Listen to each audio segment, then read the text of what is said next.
दोस्तों, इंसान जैसा कर्म करता है वैसा ही फल प्राप्त होता है। आपने यह तो सुना ही होगा, जैसी करनी वैसी भरनी। मित्रों, जो जैसा कर्म करता है उसको वैसा ही फल प्राप्त होता है। जिस व्यक्ति की जिस तरह की सोच होती है उसी के अनुसार उसके कर्म होते हैं, और जैसा उसका कर्म होता है उसे वैसा ही फल मिलता है। दोस्तों, यह कहानी बहुत ही ज्ञानवर्धक है। इसको सुनने के बाद मनुष्य को कर्मों का फल कैसे मिलता है पता चल जाएगा। नमस्कार दोस्तों, एक गुरु का आश्रम था। एक बार जब वह गुरु अपने शिष्य को उपदेश दे रहे थे, तब उसके आनंद नाम के शिष्य ने पूछा कि गुरुदेव, कर्मों का फल कैसे मिलता है और जरा समझाइए। तब गुरुदेव आनंद से कहते हैं, भंते, हमने अपने जीवन में जो कुछ भी पाया, जो कुछ भी खोया, वह इसी दुनिया का था और वह यहीं पर रह जाएगा। हमारे साथ कुछ भी नहीं जाएगा। हम खाली आए थे, हम बिल्कुल खाली जाएंगे। और जो लोग अपने मन से बिल्कुल खाली होकर जाते हैं, वास्तव में उनके अंदर ज्ञान का दीप जल जाता है। वो आगे चलकर दूसरे जन्मों में निर्वाण की स्थिति को प्राप्त कर सकते हैं। लेकिन उससे पहले तुम्हें इस जीवन की निरर्थक को समझना होगा। यहां पर कुछ भी पाना या कुछ भी खोना कोई मायने नहीं रखता।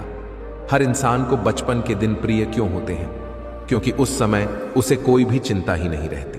वह आजाद होता है, उसके मन में कोई लालसा नहीं होती। जिस काम में भी लग जाता है उसी में मग्न हो जाता है।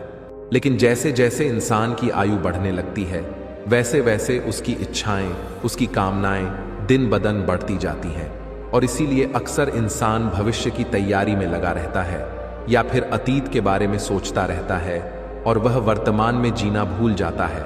वहीं अगर हम किसी छोटे बच्चे को देखें तो उसके लिए कोई भविष्य या कोई अतीत नहीं होता। उसके लिए तो बस वर्तमान होता है और इसीलिए वह वर्तमान में पूरा आनंदित होकर रहता है। गुरुदेव कहते हैं, भंते, आज मैं तुम्हें एक कहानी सुनाता हूं जिससे तुम्हें पता चल जाएगा कि मनुष्य को उसके कर्मों का फल कैसे मिलता है। बहुत समय पहले की बात है। एक बहुत ही बड़ा प्रसिद्ध नगर था। उस नगर में एक राजा रहता था। वह राजा जब धीरे धीरे बूढ़ा होने लगा तो उसकी जो रानियां थीं वह उस राजा की उपेक्षा करने लगी थी। राजा रानियों की उपेक्षा को बर्दाश्त नहीं कर सका और वह चिंतित रहने लगा। एक दिन उसने अपने वैद्य को बुलवाया और उस वैद्य से कहा कि हे वैद्य राज, क्या आप कोई इस तरह की दवाई को तैयार कर सकते हैं जो मेरी खोई हुई जवानी को वापस कर सके? उस वैद्य ने सोचा कि यह राजा तो बड़ा ही मूर्ख है। यह फिर से जवान होना चाहता है। यह जानता है कि इस संसार में व्यक्ति यदि एक बार बूढ़ा हो गया तो दोबारा वह जवान नहीं हो सकता है। और यह मुझसे कह रहा है कि मुझे ऐसी दवाई तैयार करके दो जिससे मेरी खोई हुई जवानी वापस आ जाए। यह राजा जब इतना मूर्ख है तो इससे धन निकलवाना कोई बुरी बात नहीं है। इसीलिए मैं कोई ऐसी तरकीब लगाता हूं जिससे यह राजा मेरी ही चाल में फंस जाए। उस वैद्य के मन में राजा के प्रति जो भावना थी वह अच्छी नहीं थी। वह उससे धन लेना चाहता था और उस राजा की मूर्खता पर वह उसका राज्य पाठ भी हड़प करना चाहता था। उस वैद्य ने कहा कि राजन, दवा तो मैं तैयार कर सकता हूं और उस दवा से मैं जानता हूं कि आपको पूरी तरह से लाभ भी होगा। लेकिन इसके लिए मेरे द्वारा जो भी बातें हैं वह आपको स्वीकार करनी होगी और उसका आपको पालन भी करना होगा।